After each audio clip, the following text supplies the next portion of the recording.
Do you think, does the archivist or archival process, do you see it changing much, or is it one of those things where it's pretty constant in terms of the issues that you face?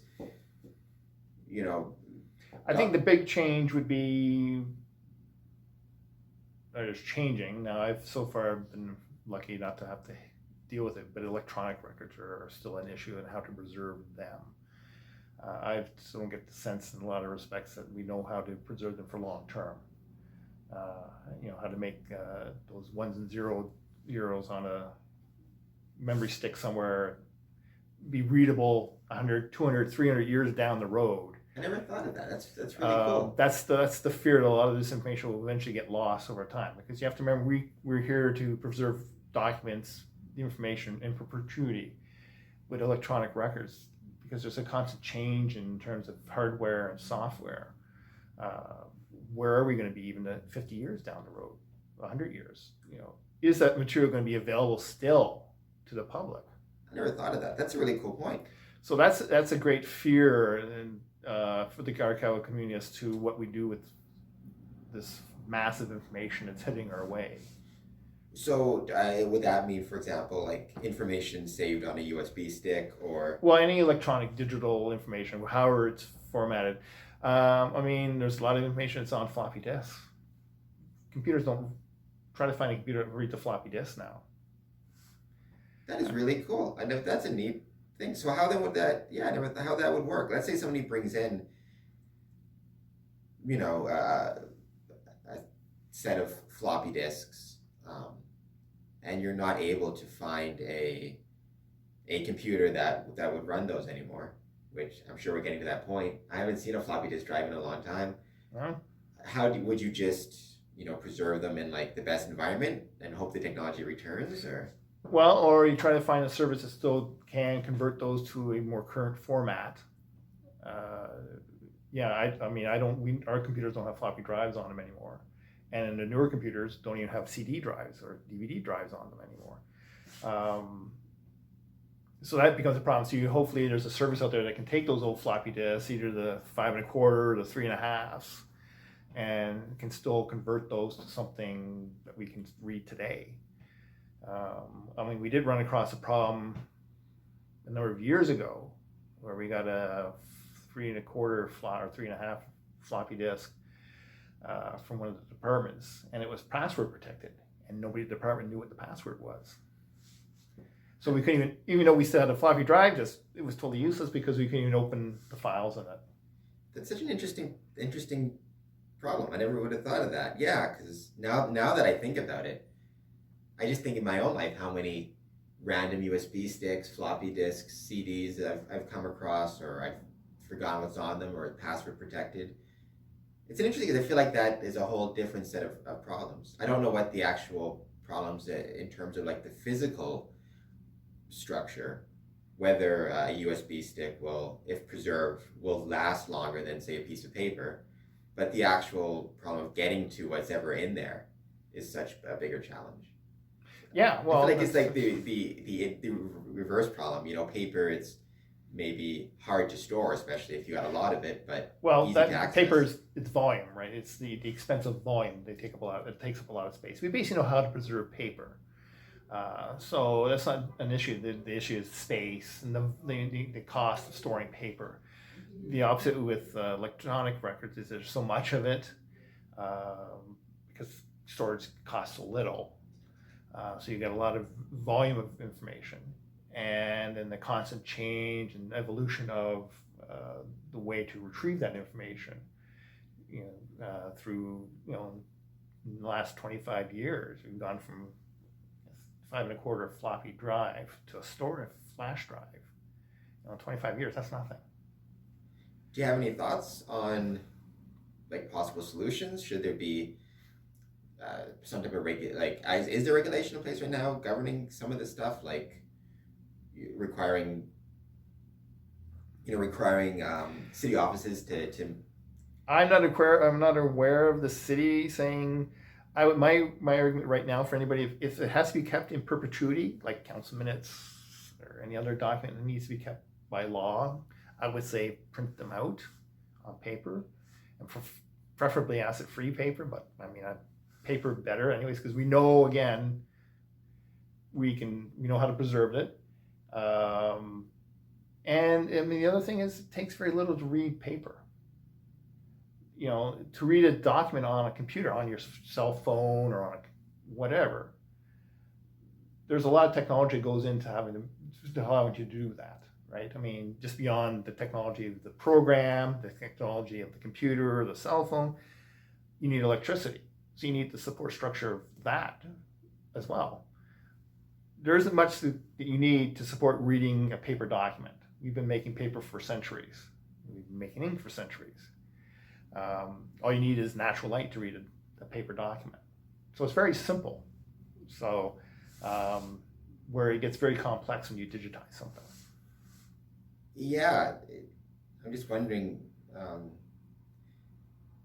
It's interesting because there's such an emphasis nowadays on going paperless. And that's being driven more by cost than anything else, and convenience. Yeah.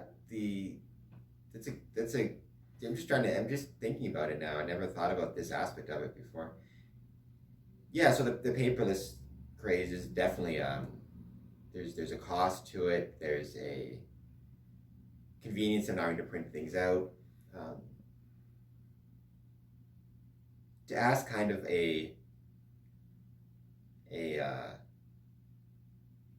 like, I guess, a dumb question, or a question you might not be able to answer, because who can see the future, but like, so 25, 30 years from now, does yourself and your colleagues in the archival community, are you kind of seeing this problem coming of just so many documents being lost, to passwords that have been lost, or technology not being able to read? If you put everything on a USB stick and USB goes the way of the floppy disk. Well, I mean, what was that I read a number of years ago, the 1960 U.S. Census was put on punch cards. Nobody has a punch card reader anymore. So a lot of that information's been lost off the punch card readers because we don't have them in. Yeah, a lot of I've heard that the last decade of the 20th century, more information was lost because of this evolution in information storage than at any time prior to that. I don't know how true that is, but I've heard that a lot of information has been lost because we can't retrieve it anymore. The files have become corrupted, or the program it's on is no longer readable because we've moved on to other software, or the hardware is no longer available. An example I heard is that Queen's University has the records of a writer, a local Kingston, Ontario writer, and she put it on one of her writings, her stories on one of the original Apple computers. Well, they have to save that Apple computer because they have no way of transferring that information off that hard drive to something else. So they've got to keep that one computer going somehow, because once that computer no longer can function, all that information on that computer will be lost. Do you have any thoughts as to, this is really neat, I'll have to find somebody to follow up with. Anybody watching this, if you are a technology guy or you have some thoughts on this, leave a comment, because I think this is one thing. This is just like time at the archives. One thing I love about the podcast is somebody bringing something up that you weren't expecting, but that gets you thinking. That gets you thinking about it, right? And this is it's in a lot of ways it scares me because I'm always thinking long term. As an archivist, you think long term because you're always thinking, okay, we're preserving this for future generations. And I'm thinking, how do you preserve these electronic records for future generations when you can't even preserve them for a couple of years, not less a couple of decades? It's funny. Do you worry that people don't think long term? Most people don't. Do you worry about that? Yeah. Oh yeah. What worries you about that? Well, the simple fact that the information is going to get lost, so that we're not going to be able to retrieve it. One of the solutions being proposed or has been thrown around is migrating information constantly. So as new technologies come out, migrating the information to a new format or whatever you have. And I'm thinking, that sounds nice, but who's going to do it? people just get busy with other things. They don't think about a document that's 10 years old to migrate it to a new, program or whatever you have. So it just gets forgotten, and then eventually somebody goes, "Oh, what was this?" And when they finally discover it, they can't access it anymore, or it's inaccessible. So that information is now lost.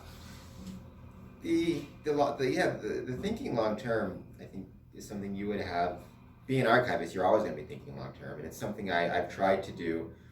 Again, with my involvement with the Windsor Masonic Temple, I think the other maybe negative. I don't know if negative is the right word. Yeah, negative side of technology is it's really causing everybody to think very, very short term, especially social media. It seems like everything's minute by minute. Right. Yep. I remember. I can't think of who it was now, but I love space and science and all that jazz. Even though I'm an idiot, I still like to research it. And they were talking about, it's possible to get to maybe not a human being, but to send a probe out and get somewhere in, far out of our solar system in a couple hundred years. But nobody thinks that's worth it because it's 200 years down the line. Right. But meanwhile, you look back in antiquity, Masons, for example, it would regularly you would start building projects that would not be completed 200 years. You weren't expected to finish a project in somebody's lifetime. Some of these big cathedrals, King Solomon's Temple, it was expected to be 3 or 4 lifetimes before you got to the finished product. Now, if it's not done in 5 minutes, it's not worth doing. Yeah, it's too long. Yeah. Do you think that have you always tended to think in the long term, or is that something that being an archivist has really shown you the value of? I think being an archivist certainly has shown me the value of it. I think, and trying to remember when I was younger, and the here and now was kind of important, and maybe tomorrow wasn't as big an issue. But as you get older, I think you start to appreciate the past more, and how to make sure that past will be around for future generations to appreciate. And also how what you do today will be around for. Yes. Yeah. Going back to the point, right? Putting something on a USB stick may be good for you now. Today, but what about 10 years, 20, 100, 500 years from now? Yeah, I'm just thinking about the oldest document we have here dates from the 1780s. We can read it, I can pull it out and you can read it easily. Is something electronic, can you go 220 years from now or 240 years ahead? Will that same electronic document be available to read easily? Well, I don't know. The punch cards, right? That's just the 1960s. Yeah. There's all sorts of examples of technology that has become obsolete, and the information on it has been lost. I'm wondering if you have any ideas,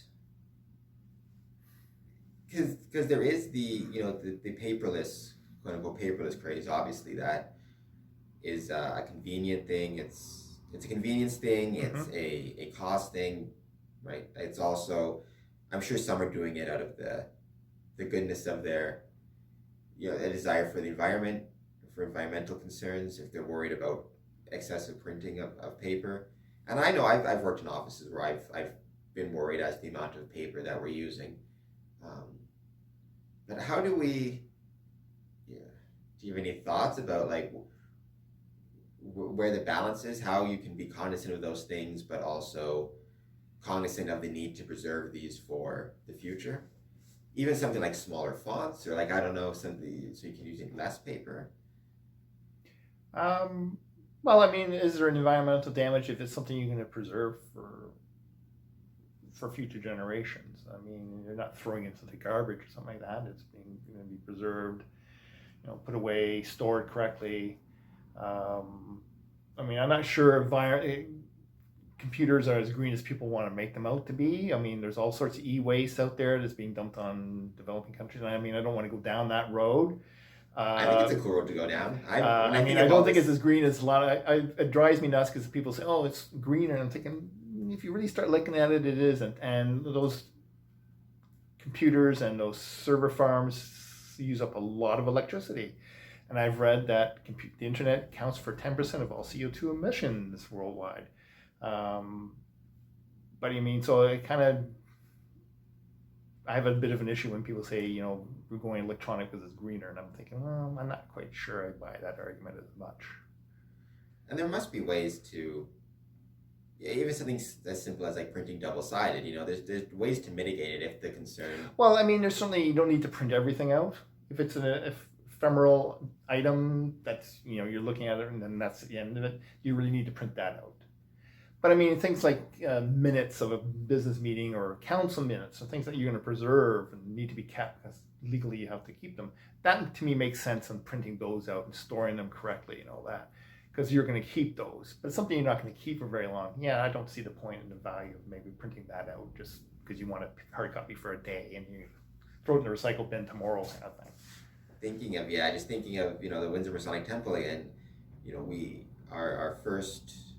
The oldest lodge to meet at the Windsor Masonic Temple is Great Western Lodge, and I can't even think of when it dates to now. It's over 150 years old. The Great Western Railway arrived, I can speak, in 1854. So sometime around 1854, that time. That's the date. There we go. Because I was thinking 1845. I got them mixed up, and I was like, that's not right. Yeah, 1854 is when Great Western Lodge was founded. Yeah. But you can still, find the minute books. Oh, yeah. And the legend from 1854, not so much from, I would suggest that I have an easier time finding minutes from the 18th century or the 19th century than I would necessarily from, 10 months ago, necessarily, unless you print them out. If they're on a USB stick. Well, exactly. Where are they, who's got the USB stick and where is it sitting kind of thing? Don't get me wrong, there's a value to electronic records because, again, you can put them online and then anywhere in the world you can access those records. Where they're on a ledger, you have to physically come to the location where they're housed to look at them. So there is that benefit to dissemination of that information.